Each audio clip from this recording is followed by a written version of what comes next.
Alors, on va faire un cours sur un peu plus la découverte de la photographie, mais plus les techniques de la découverte de la photographie. Je vais survoler un peu tous les aspects techniques de la photographie sans vraiment rentrer dedans. Et puis après, je décomposerai un peu plus sur les cours suivants. Du coup, comme on l'a vu durant le premier cours de photographie en numérique, c'est construite sur les apports techniques de la photographie argentique. Et aujourd'hui, quels que soient les modes d'enregistrement de l'image, dans tous les cas, il s'agit d'écrire sur un support les informations de ce que nous sommes en train de vouloir photographier. Ces informations sont exclusivement des données relatives à la lumière du moment, la lumière qui rend l'objet visible à notre œil et sensible pour le support d'enregistrement de l'image. Donc, quelles sont les caractéristiques premières du sujet que je vais photographier? Donc, avant tout, je pense qu'il faut que vous examiniez le contexte à travers 3 mots qui me paraissent importants: lumière, sujet et mouvement. Donc la lumière, si celle-ci est naturelle, artificielle, forte ou faible. Le sujet, s'il est à distance, s'il doit être mis en valeur. Et le mouvement, s'il est immobile ou en mouvement. Si on devait se référencer, il faut considérer que la lumière du soleil est la norme. Nous voyons les couleurs d'une manière quasi identique à plein soleil, à l'ombre, sous la pluie, dans une pièce éclairée avec une ampoule, un néon, en ville ou sous l'éclairage public. Évidemment, là, c'est notre cerveau qui fait le travail d'ajustement entre la perception des couleurs et le spectre lumineux qui les transporte. Mais en photo, ça ne marche évidemment pas comme ça. On utilise un artifice. On modifie alors la perception de l'appareil photo en réglant ce qu'on appelle la balance des blancs. Autrement dit, on trompe l'appareil en lui demandant d'encoder l'image comme si la photo était prise en plein soleil. Donc la balance des blancs, quand elle est faite naturelle, il y a, vous avez le choix entre soleil, nuageux et ombre. Et quand elle est artificielle, vous avez le choix entre ampoule, néon et halogène. Une autre notion importante, c'est la quantité de lumière. Il faut imaginer que la lumière, c'est comme si vous aviez un robinet avec de l'eau et que l'appareil photo est un récipient à remplir. Si la lumière est très forte, par exemple en été, le robinet est grand ouvert et le récipient est vite rempli. Et si la lumière est faible, comme en fin de journée ou par exemple en hiver, le robinet laisse échapper un fil d'eau et il faudra beaucoup plus de temps pour remplir le récipient. Donc il y a évidemment des limites liées à la lumière, comme par exemple une trop forte lumière peut donner une photo surexposée avec des couleurs brûlées. Et il faudra du coup essayer de régler les réglages vitesse, ouverture, les réduire du coup. Et une lumière trop faible donne pas assez de matière, une photo sous-exposée, des couleurs sombres. Et du coup, il faudra aussi régler les réglages vitesse-ouverture. Trop de lumière et votre photo sera surexposée. Pas assez de lumière et elle sera sous-exposée. L'exposition, c'est donc une notion vraiment fondamentale en photographie. Il y a un remède à ça, ça s'appelle le réglage de la sensibilité. Il s'agit de modifier la capacité d'absorption de la lumière de l'appareil photo. En gros, on tourne le robinet dans un sens ou dans l'autre et on va donc agir sur la sensibilité qui s'exprime sur ce qu'on appelle des ISO ou alors sur certains modèles, les ASA. La sensibilité et la réactivité du capteur à l'exposition à la lumière. En argentique, comme on a vu au premier cours, il y avait des films sensibles nécessitant peu de lumière pour une exposition correcte, ou des films peu sensibles qui devaient recevoir une importante quantité de lumière pour être correctement exposés. En numérique, le procédé est le même, mais avec un gain indéniable de flexibilité. D'une image à l'autre, on peut passer de 50 ISO à 6000 ISO sans apparition de bruit numérique. En argentique, il fallait attendre la fin de sa pellicule pour changer de sensibilité. Mais bon, après, il y avait toujours quelques astuces qui étaient possibles, évidemment. Donc pour bien comprendre la lumière, il est important de comprendre, en plus des ISO, comme on avait dit au début, la balance des blancs. Le réglage de la balance des blancs permet de corriger une éventuelle dominante de l'éclairage, qu'il soit naturel ou artificiel, et donc de retrouver les vraies couleurs. Donc évidemment, la balance des blancs est un réglage essentiel en photo numérique et qui marche très bien aussi en mode automatique dans 90 ou 95% des cas. Si vous êtes débutant, vous pouvez aussi mettre en automatique et ne jamais s'occuper de ce réglage. Mais c'est vrai qu'en mode expert, professionnel, la balance des blancs demande des efforts. Mais ça reste quand même un réglage assez incontournable pour celui ou celle qui a envie d'avoir des couleurs plus justes ou plus naturelles. Donc si je devais refaire un petit topo sur la balance des blancs en automatique, ses avantages, c'est vrai que ça marche plutôt bien en fonction de la qualité de votre appareil et vous n'avez pas à vous en occuper. Mais les inconvénients, c'est que ce n'est pas toujours juste, notamment sur les couleurs chères.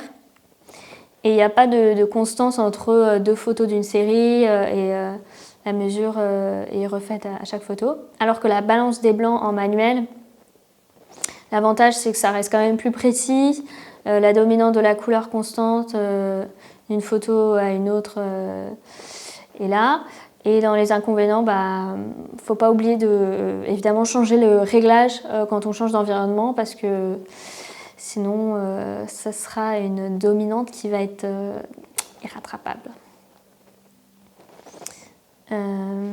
Alors par exemple, sur les appareils réflexes, vous avez le choix du format JPEG ou RAW. RAW, c'est en fait c'est un mot en anglais qui veut dire brut, et qui enregistre vraiment toutes les informations en provenance de l'appareil photo sans vraiment y apporter de traitement. Et le traitement se fait alors au développement sur l'ordinateur. Quand je dis au développement, c'est quand vous mettez toutes vos photos sur votre PC et que du coup, vous pouvez après les traiter sur les logiciels de traitement photo.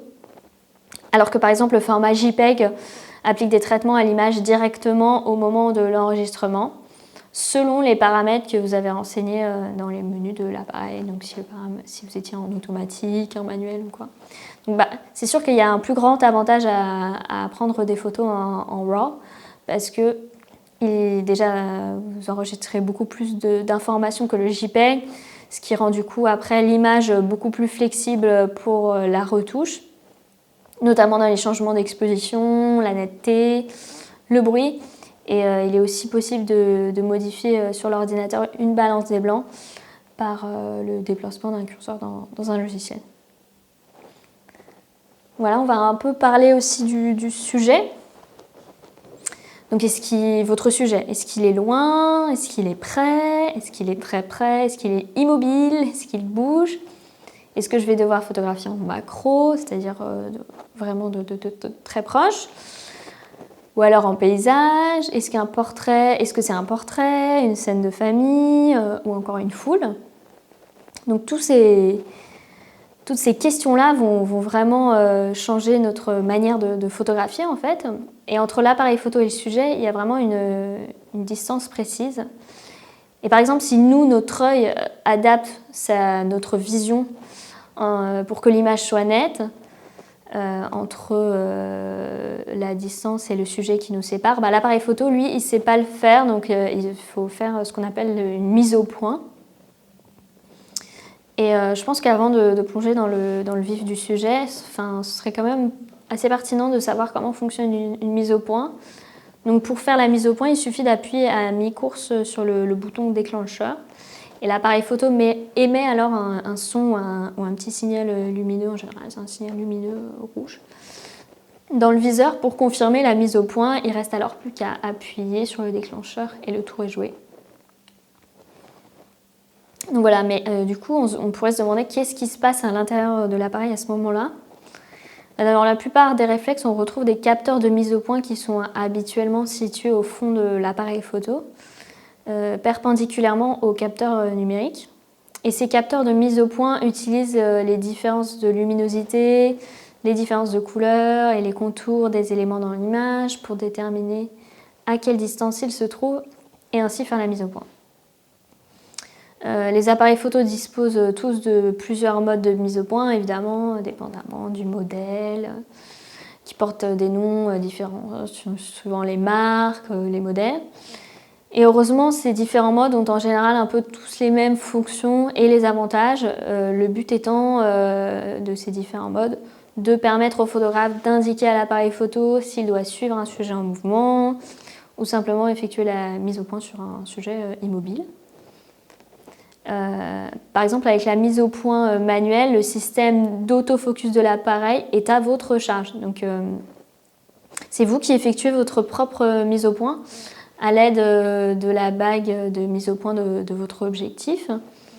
Et vous utiliserez probablement cette option assez rarement, sauf dans des situations de très faible lumière, en photographie de nuit par exemple, ou dans d'autres situations plus difficiles. Par exemple, si vous photographiez un sujet se trouvant derrière une clôture, un sujet à contre-jour, ou encore de la macro-photographie, donc comme j'ai dit, de la photographie prise de très très proche, là, à la limite, c'est un peu plus avantageux de faire une mise au point manuellement. Alors, comment vous faites une mise au point manuellement ? C'est assez simple. Il suffit juste de passer du mode automatique au mode M, qui est le mode manuel. Donc voilà, et vous tournez la bague de mise au point de l'objectif. Après, il y a une mode de mise au point aussi continue qui s'appelle AF ou Eye Servo et qui est conçue pour les sujets qui se déplacent rapidement dans la scène, particulièrement en termes de distance par rapport à l'appareil photo. Et lorsque vous utilisez ce mode de mise en point, l'appareil photo suivra le mouvement du sujet et donc ajustera continuellement la mise au point en temps réel pour vous assurer une photo évidemment bien nette. Donc on va aussi un peu voir le mode de mise au point automatique. Les modes de mise au point automatique, ça peut se nommer AF ou Eye Focus selon encore une fois les modèles et les marques de caméra. Dans ce mode de mise en point, l'appareil fera généralement la mise au point comme si en fait, le sujet était immobile. Et cependant, si l'appareil photo croit percevoir un mouvement du sujet, là, il changera automatiquement ce mode de mise au point pour suivre le sujet.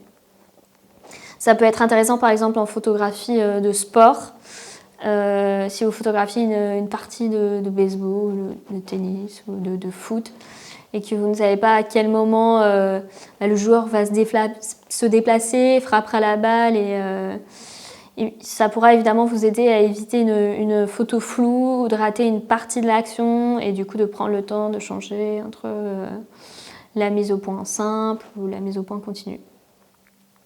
Alors vous me direz, mais pourquoi ne pas simplement garder l'appareil en mise au point en AF automatique en tout temps ? Parce que comme le mode de mise au point continue, ça peut aussi vous causer des ennuis en photographie sur un sujet immobile mais devant lequel il y a du mouvement. Donc n'oubliez jamais que l'appareil photo, c'est pas doté d'une intelligence et comme tout le monde, ça peut se tromper. Donc voilà, tant que vous garderez le bouton du déclencheur enfoncé à mi-course, l'appareil photo suivra le sujet. On va parler un peu du choix de l'ouverture et de la profondeur de champ.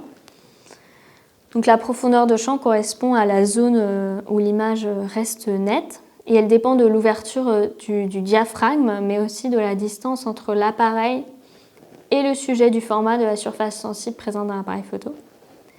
Donc en photographie, un diaphragme, c'est quoi ? C'est un dispositif mécanique mince et opaque comportant une ouverture centrale généralement réglable et il permet de limiter notamment le nombre de faisceaux lumineux qui arrivent sur l'émulsion ou le capteur.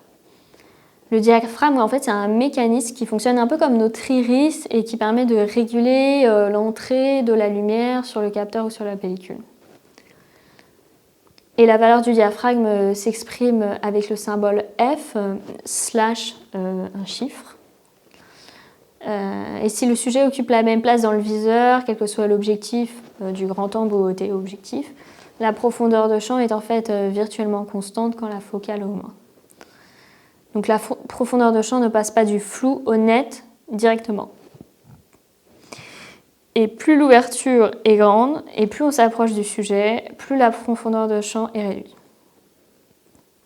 Encore une fois, la profondeur de champ et l'ouverture, on y retournera sur un cours plus détaillé plus tard. Donc on va parler de la vitesse d'obturation. Puis encore une fois, je reviendrai plus tard pour parler plus en détail comment fonctionne la vitesse d'obturation. Voilà, tout ça. Donc évidemment, dans l'ancien temps, quand le photographe prenait des photos, il fallait vraiment que personne ne bouge. Et cette contrainte d'immobilité était due à vraiment des temps de pause qui étaient très très longs, mais aussi du fait du manque de sensibilité des émulsions à l'époque.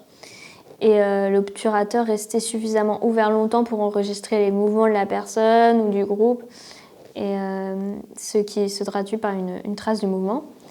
Mais aujourd'hui, évidemment, la vitesse d'obturation ou temps de pause, comme on l'appelle aussi, détermine le temps pendant lequel l'objectif est ouvert pour laisser la lumière imprégner le capteur ou la pellicule. Et du coup, comment marche l'obturateur? L'obturateur, c'est une fenêtre qui va s'ouvrir et se fermer pour laisser entrer la lumière. Et il se trouve après l'objectif sur le boîtier et il protège le capteur ou la pellicule de la lumière. Et évidemment, plus le temps de pause est rapide, plus le mouvement sera figé. Encore une fois, assez pratique pour des photos en mouvement, des photos de sport. Et la troisième étape, le troisième réglage nécessaire pour obtenir une bonne exposition de l'image, vous avez compris, plus la vitesse est lente, plus l'appareil photo capte la lumière, du coup, parce que ça laisse plus longtemps ouvert. Et plus vous obtiendrez une image lumineuse. Encore une fois, dépendamment du temps, de la météo, de ce que vous photographiez. Alors la maîtrise du temps de pause peut aussi vous permettre d'effectuer des photos assez artistiques. Par exemple, un sujet en mouvement et capturé en pause longue fera apparaître des traînées sur l'image. Et au contraire, un temps de pause rapide gèlera donc, du coup le mouvement du sujet photographié. Il ne faut jamais oublier que la vitesse et l'ouverture sont vraiment un tandem et ils agissent l'un comme ils agissent sur l'autre. Donc on va un peu récapituler les avantages et les inconvénients d'un temps d'exposition court et d'un temps d'exposition long. Donc pour le temps d'exposition court, les avantages, vous avez peu de chances de faire une photo floue. C'est adapté pour des sujets en mouvement. Après les inconvénients, il y a besoin de beaucoup de lumière, sinon la photo est sombre ou ce qu'on appelle sous-exposée. Et pour un temps d'exposition long, il y a beaucoup de lumière, donc le temps d'arriver au capteur, on peut prendre une photo bien exposée, même dans l'obscurité. Il est aussi possible de réaliser, comme je vous ai dit, des jolis effets de flou de mouvement. Après, les inconvénients, c'est le risque de flou de bouger, donc c'est peut-être mieux d'avoir un trépied dans ce genre de situation.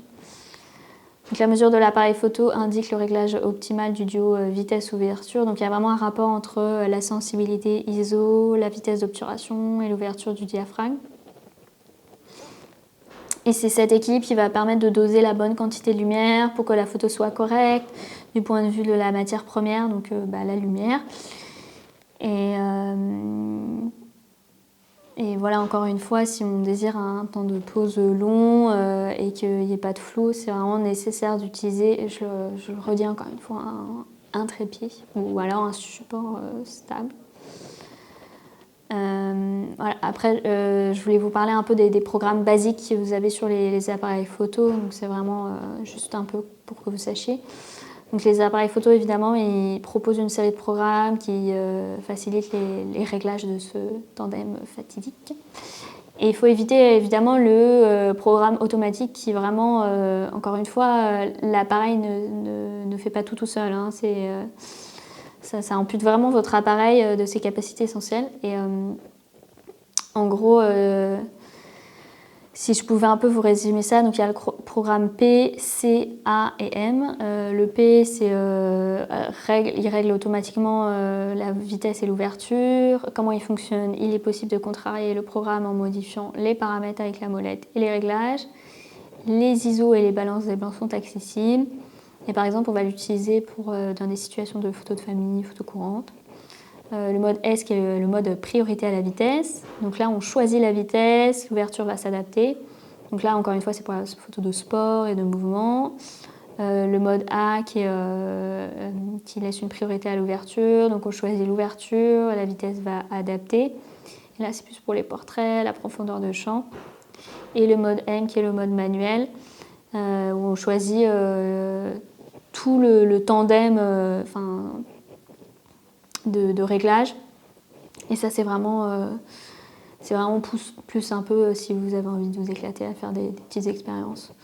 Donc pour faire un petit topo, avant de vous lancer en photographie, pensez vraiment à la lumière, à la balance des blancs, quel type de photo vous voulez faire, mais aussi faire un test pour voir, comme je disais, le tandem vitesse-ouverture que vous allez choisir.